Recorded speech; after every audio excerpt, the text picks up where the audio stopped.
And welcome back. This is Block TV, and it is time for Blockheads, where every day we round up the top headlines from around the cryptosphere. And to run us through today's top stories, we're joined by our very own Iran Spitzer. Iran, take it away. Well, Yael, the cryptosphere is moving at a fast pace, and we have the major headlines to prove it. So first up, CoinDesk informed us that Swift chief announced trial DLT integration with R3, giving us the details on the company's blockchain testing. After that, Bitcoin.com reported that the wrapped Bitcoin project has officially launched on Ethereum, how blockchain companies working together can get us somewhere. You Today published that $575 million cryptocurrency entertainment platform inks licensing agreement with 3 content production companies. Could this one day push Netflix out of the frame?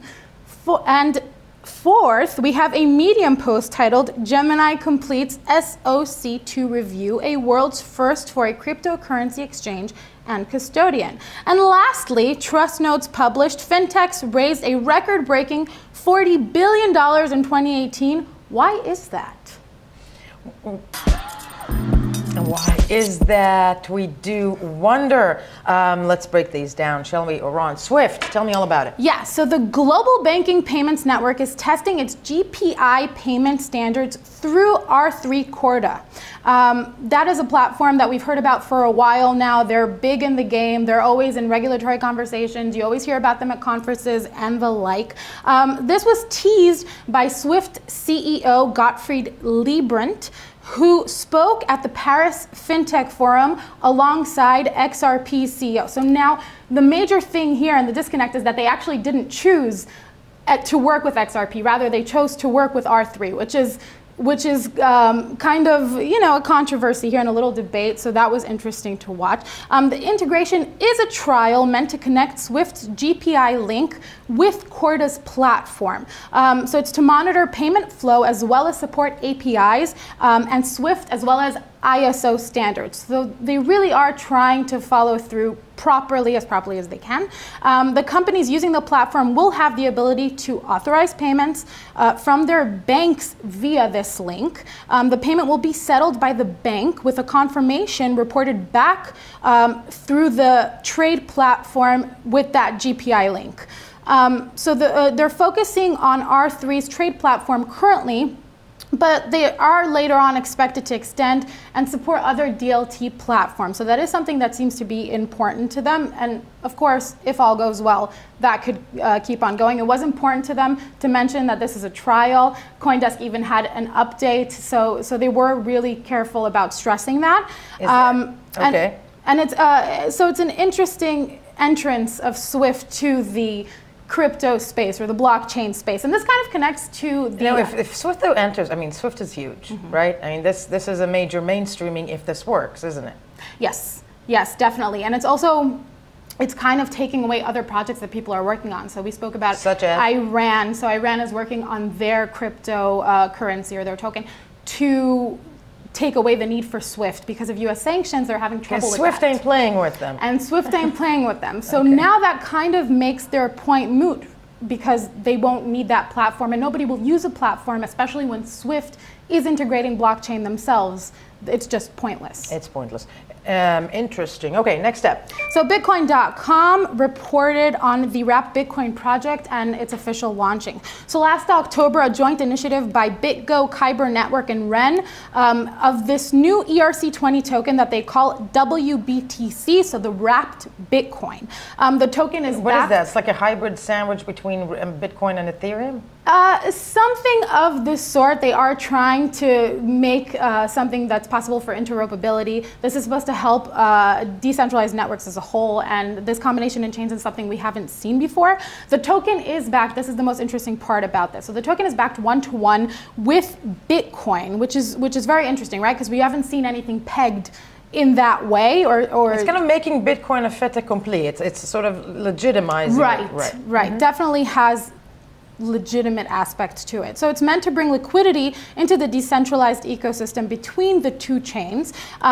And it's meant to also, which can also in turn enhance decentralized applications. So the community-backed project is also centralized to a degree because of chosen custodians and the like, which is things that we like hearing less about, but still programs like this or major corporations do like when things look nice, and something like this brings that to us. So BitGo will hold the keys to mint tokens, and the project will be very similar to stablecoin projects, as we mentioned, except for as a peg to a currency or a fiat currency, you have a one-to-one on Bitcoin. Now, what's really interesting about this is that Nick Szabo recently at the Tel Aviv, the man, the legend, the man and the legend, the big guy, one of the big names within. So he made big waves when he said that he believes that Bitcoin will one day be used as a reserve currency. But it does look like that's where we're going. That's where it's heading. No, that's definitely what it seems like. Yeah. But in entertainment.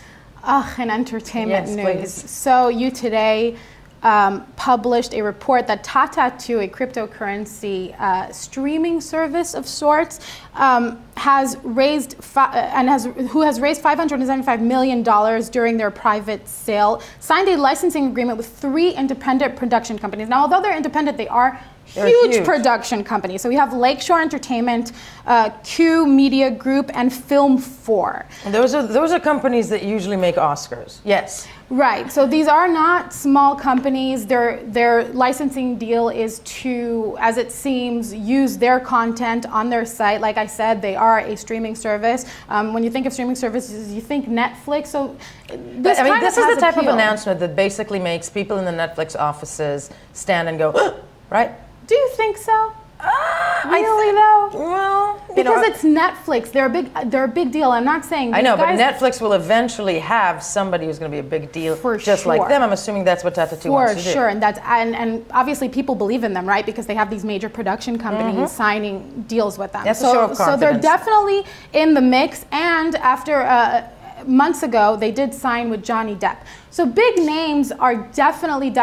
I do have to say though, given what Johnny Depp has been going through over the course of the last 2 years, losing kind of that grandeur of a big name. But okay, yes. And this was likely his way to kind of make himself a bit more appealing. Let's hope it works. The crypto yes. So next up. So we have a Medium post by Gemini, and they informed that SOC2 review is complete. So Gemini, the regulated Winklevoss crypto exchange, announced this via Medium that they have successfully completed their SOC2 Type 1 examination. This makes Gemini the world's first cryptocurrency exchange to have this much security and to be able to prove it.